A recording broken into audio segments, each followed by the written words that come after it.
He's red. He wields a lightsaber. He's been dismembered. He's got a spiky head, and he's way fucking cooler than you. Who am I talking about?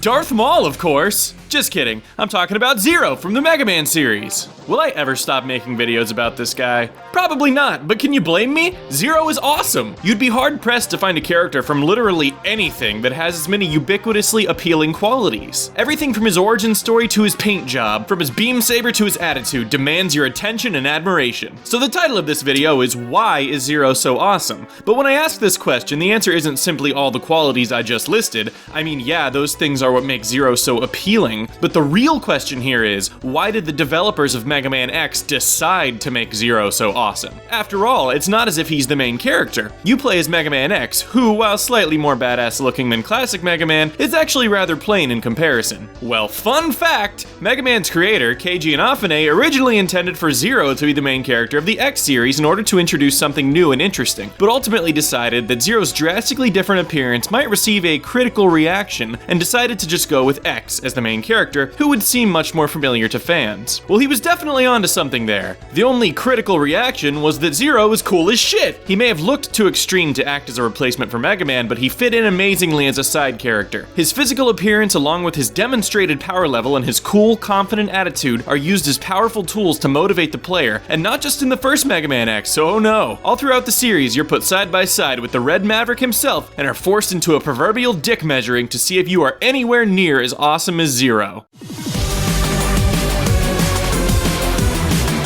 Okay, so I've already talked about this at length in previous videos. Egoraptor talked about it before I did, so I'm just gonna go over a few points about the first Mega Man X here, and then we'll get into some new stuff. So when you get to the end of the Mega Man X intro stage, Vile shows up, whips your shit, stuns you with a little electro ball thing, picks your weak ass up and tells you how worthless you are. Then Zero shows up and blows Vile's arm off, and then Vile's punk ass runs off because apparently Zero is one scary dude. How the developers use Zero in this situation is fairly simple. It's genius and it's extremely effective, but it's simple. Zero is clearly way more badass than you and literally tells you that if you just play through the game, you can be as good as he is.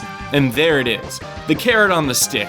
Your first push to go out there and kick some ass. Zero doesn't show up again until near the end of the game, where everything culminates in one final epic encounter in which Zero sacrifices himself to help you destroy Vile once and for all, cementing in your mind the concept that you had to get stronger, as strong as Zero even, in order to beat this douche. During this entire game, Zero is used as a motivational tool. He's the one who rescues you from Vile in the beginning, telling you that someday you can be as strong as he is. He's the one who encourages you from the sidelines as you face off against Vile a second time. He's the one who sacrifices his life so that you can fight on. And when Zero isn't there anymore to step in and save your ass, you feel the burden of responsibility. Everything ahead is totally unknown territory, you know, except that you fight all 8 Mavericks again. And it's up to you and you alone to defeat Sigma. You're not the fragile blue robot you were when this all began. You're a badass now, and you know exactly how badass you are. You're as strong as Zero.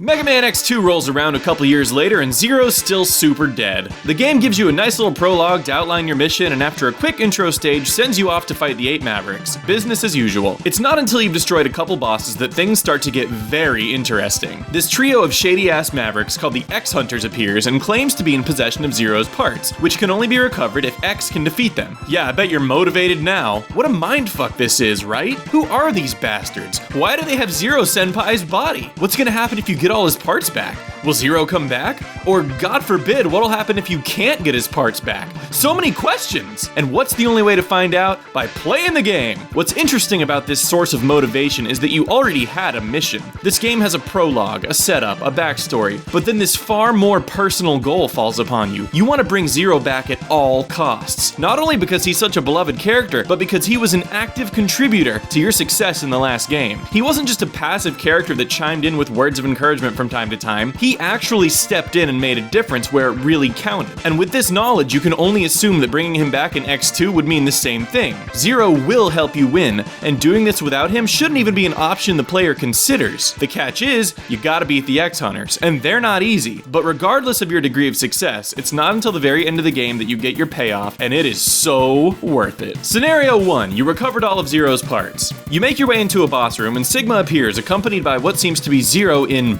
black armor? The fuck is this? Sigma goes on about how Zero feels like you abandoned him and he isn't very happy with you. And as a player, you're filled with rage and confusion. After all your hard work, are you seriously going to make me fight Zero? How dare Sigma do this to your closest ally, whom you worked so hard to bring back? You're gonna turn him inside out for this. When all of a sudden, a barrage of energy blasts flies in from off-screen, annihilating the imposter instantly. The real Zero dashes in true Zero fashion, fully rebuilt from the parts you recovered, upgraded even to have a sweet-ass lightsaber and some fancy new armor. Yeah, you thought you were hot shit? Zero's back and he's even more badass than he was in the previous game. This scene has such a powerful effect. It creates this sense of a relationship between Zero and the player. You helped him out and now he's returning the favor. And it wasn't Mega Man X that decided to do this. It wasn't simply a part of the linear progression of a story. You, as a player, specifically decided to go out of your way to hunt these pieces of shit down even though you didn't have to. You went the extra mile and beat the X-Hunters to rebuild Zero. Why? Because you fucking love the guy. Why do you love him? Because he's awesome. The developers made him so cool and likable for a reason. It's all an elaborate plan to utilize Zero's characteristics, from his personality to his design appeal, to motivate the shit out of you and create an immense sense of satisfaction by the end of the game. Scenario 2. You fail to recover Zero's parts. Well, rather than Sigma teleporting in with an imposter Zero, he shows up accompanied by the real thing, and guess what, bitch? You have to fight him. Hey, remember that time you thought you were stronger than Zero? Well, let's just see about that. Of course, it's a fight you can win, but not an easy one, and it reinforces the fact that Zero is still a total badass, and now he has a lightsaber. You know who doesn't have a lightsaber? His name starts with X. So of course when you beat him, he comes to his senses and is back on the home team, but still, it's an epic encounter and it's there to reinstate Zero in your mind as a force to be reckoned with, because in the next game, something very interesting happens.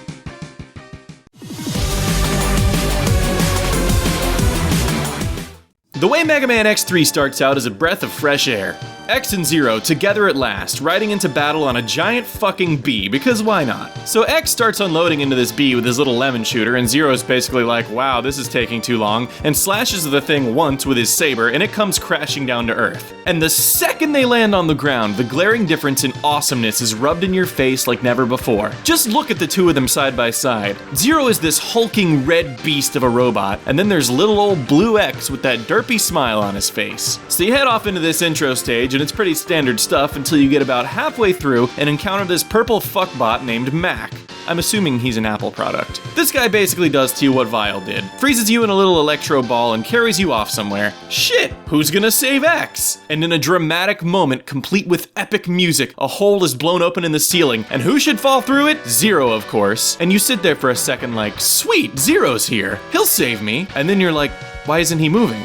And then you notice a health bar off to the side. And then you touch the controller and realize, I get to play as Zero? Mind blown. That right there is a fucking golden moment in the X series, but I digress. Playing as Zero is insane. He's got a bigger health bar than you, see dick measuring contest. He's humongous, the way he moves radiates confidence and prowess, and he's fucking powerful. You chase down that Apple product and proceed to whip his shit off and save X. Zero's all like, hey, you weak ass bitch, are you okay? You resume playing as X, but now you've gotten a taste. You know for a fact that Zero is much more powerful than you because you literally just got to experience it for yourself. You got to feel it with your own hands. So you get to the end of the level and Zero's like, hey buddy, call me if you need me. Wait, like literally? And sure enough, you can call Zero in for help at almost any point in the game. You just can't collect power-ups as Zero, and he can't fight bosses. That's left up to X. And it's kind of the point of this whole thing. But what's cool about letting you switch and play as Zero sometimes is it gives you a quantifiable goal to reach. You can see how much health he has. You can witness firsthand exactly how much damage he does, and as you progress through the game as X, collecting power-ups along the way, you notice yourself inching ever closer to Zero's level. And once again, the developers have effectively used this very awesome character that they made appealing for this exact reason, to motivate you to get good. Now, it's worth mentioning that you can get Zero's beam saber if you meet some very specific conditions, but it changes the ending, so we're going to assume that you don't, because on your first time through, it's very unlikely that you're gonna figure it out. So you get to the end of the game and destroy Sigma's mechanical body, which forces him to manifest as his true virus form. He chases X down, corners him, and threatens to possess X's body in order to take over the world. Oh no, X, how will you get out of this one? Who will save you? Cue the epic music. The ceiling once again blows open and Zero drops down, striking Sigma with his saber, which he explains has some kind of Sigma antivirus installed on it. And once again, Zero saves your ass. Will this guy ever stop being more awesome than you? Actually, yes, because in Mega Man X4 you can play through the entire game as Zero if you want, and it's balanced so that he and X are equivalent in power, thus ending the usage of Zero as a motivational tool. But in the case of Mega Man X through X3, they never hesitate to dangle Zero in front of your face, showing you what you could be if you just make the effort. Every time he shows up, you feel starry-eyed, like a celebrity just walked into the room. So what's the point of all this? Why am I going on and on about how awesome Zero is and how he was used to motivate the player? Well, because I honestly think it's brilliant, and that games, even today, could learn a thing or two from it. How many games out there actually force you to measure up to another character, making you feel insignificant and simultaneously giving you something to work toward? I'd say it's pretty common in most games out there that the main character is the big badass. You're always the golden child, the chosen one, the warrior of light, etc. And you may be wondering, does a game need a motivational character like this? Shouldn't just the fun of the game be motivation enough? Well, sure, and in the case of Mega Man X, it would have been a good game without a character like Zero. I mean, look at Mega Man Classic. Your motivation was pretty much just that the game was fun and challenging. But motivational tools like Zero are what separate good games from great games. It bridges the gap between the player and the main character by actually making you feel like you have these shortcomings. It would be one thing for the games to explicitly say that Zero is stronger than you, and I mean, it does, but it also shows you on a level you can quantifiably relate to as the person controlling X, and it makes you want to work hard to achieve something that you didn't think was possible. It's the driving force behind these games, and it's fucking genius!